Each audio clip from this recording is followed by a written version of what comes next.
Hey, it's Matt Haynes, and today I'm reviewing the Tank3 microphone from Fifine. And this is a microphone aimed at podcasters and to some extent streamers. And it is a dynamic microphone. It's a budget microphone. It's about $80. And interestingly, it is both an XLR microphone, so you can plug it into a traditional mixer, but it's also a USB microphone. So you have either one of those configurations available. Now, right now, I have it plugged in with an XLR cable. In a little while, I'll plug in the USB cable, and you can get to hear how it sounds, if there's any difference. And but so let's talk about what's going on here. We've got the microphone is on a sort of single-legged yoke. You know, if you think about like a Shure SM7B or something, it's attached on both sides. This is attached on just one side, which gives it kind of a more modern look. From a USB standpoint, you don't have a whole lot of controls. You have a mute button, and nothing is powered up right now because I don't have it plugged in via USB. And then you have a mic gain knob, and then you also have a headphone volume knob because you can plug headphones in a little mini jack in the back. That way you can monitor what's coming from your computer and things like that, and you can monitor what you're hearing from the microphone as well. That's pretty standard for a USB microphone, but there aren't any other controls. But quite frankly, you don't really need a whole lot of controls for a microphone. Now, it is a pretty standard cardioid polar pattern on this microphone, which means it's directional. It's going to pick up volume mostly in front of it, and it's going to reject sounds coming from the back. That's pretty standard for this kind of microphone. Now, from the USB side, you only have two different sample rates. You've got 44.1 or you got 48K, and it only does 16-bit.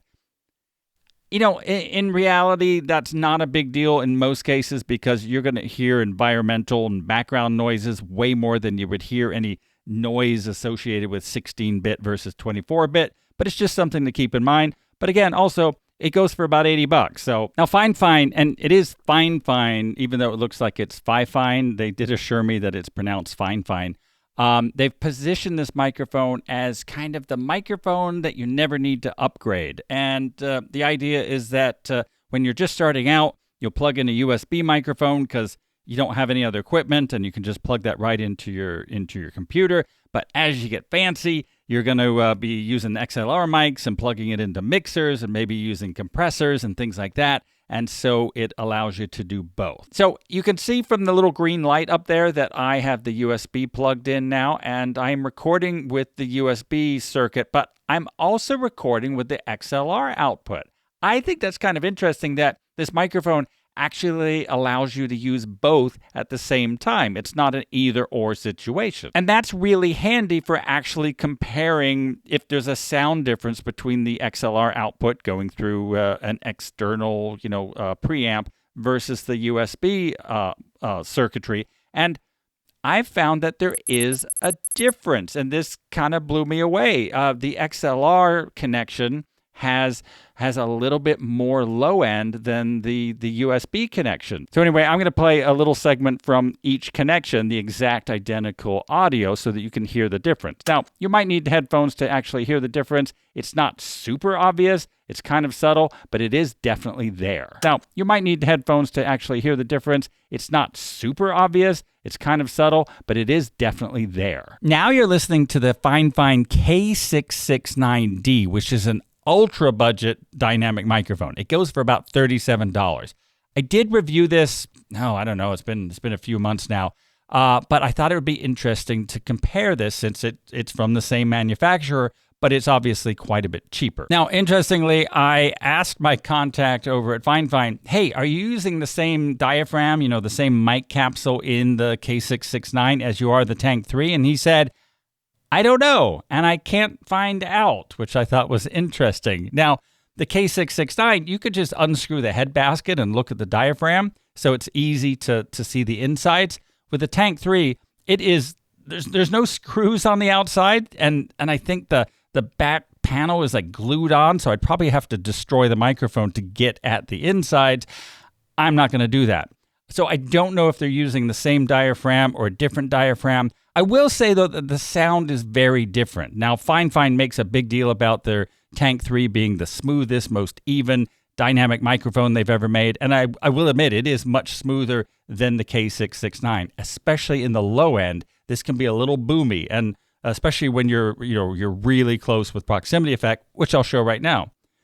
All right, this is maximum proximity effect. I cannot get any closer physically to this microphone. All right, so I'd be interested in hearing what you think in comparing this microphone with the Tank 3 from a sound quality standpoint. So if you have any thoughts on that, let me know in the comments. So all cardioid microphones, whether they're dynamic microphones or condenser microphones, the way they work, just as a matter of physics, is that they have a proximity effect. That means the closer you get, the more emphasis or bass boost that you get, and sometimes they can sound bassy or they can sound boomy. Sometimes they sound good and you have like that radio announcer effect. It really depends on the microphone. Now, I've been keeping my mouth about 2 inches away, give or take, but let's hear how this microphone sounds when we're using maximum proximity effect. Okay, now I'm right up on the microphone here. I cannot physically get any closer than this microphone. I'm essentially kissing the mic. This is how the proximity effect sounds on the Tank 3. Now, this microphone definitely has an emphasis in the upper mids and the high end, and that can add presence, so that means your voice can cut through whatever mix you've got going on. However, you do have to be careful. On some voices, this could be kind of sibilant, and I notice that when I'm using like TH sounds, I'm hearing sort of a kind of a breathier sound than maybe I'm used to on some microphones. That's not a criticism necessarily. It's just kind of the difference in this mic compared to some of the other mics. Now, there is one mechanical issue I have with this microphone, and that is the knob for the yoke when you adjust the microphone. It never really tightens enough to where the microphone will stay in position. You can always move it pretty easily, even when you've got it tight. And because that knob is plastic, I wouldn't want to over tighten it because you're probably going to break it. So the microphone isn't like moving around. It's not like drifting downward as I speak or anything like that. It's staying in position, but you could knock it just ever so gently and then it's going to be out of position. With any podcast or even a broadcast, radio kind of microphone, there's a couple things you need to think about when considering a microphone. And the first thing is, how does it handle plosives? Now, plosives are those P sounds, and when you say certain P words, there's a burst of air that comes out of your mouth, and it can overload a microphone. Now, dynamic microphones are usually better at handling plosives than condenser mics, which is kind of the main reason that people use them for podcasting and broadcasting, because you're getting really close to the microphone. So let's hear how this handles plosives, and I'll stay about 2 inches away from the microphone, give or take. Peter Piper picked a pack of pickled peppers. So you're picking up a little bit of plosives there, but it's doing a pretty decent job, and it's definitely doing way better than a condenser microphone, which would have just been crushed by that. The other thing to be concerned about with podcast microphones is handling noise and just vibration damping. Now, those are two separate things. Now, if you're, moving the microphone around,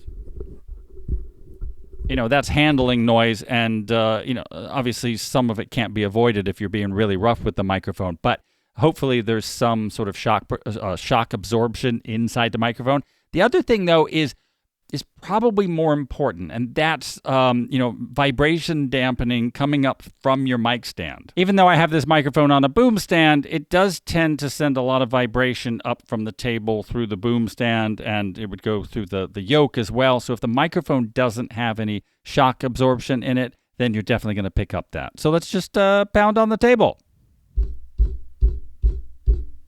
So I've had a few days to listen to what I recorded and also play around with the mic and do some new recordings and things like that. And here's what I think about the microphone. You know what? For $80, it's a pretty good deal. It sounds pretty decent. And the fact that it's both USB and XLR, I think, is a big win. I do think that the knob issue with it not being able to tighten fully. See, I can even move the mic there, and that's as tight as it gets. That's a minor deal, but again, for the price, I think this is a really, really solid, very useful dynamic microphone.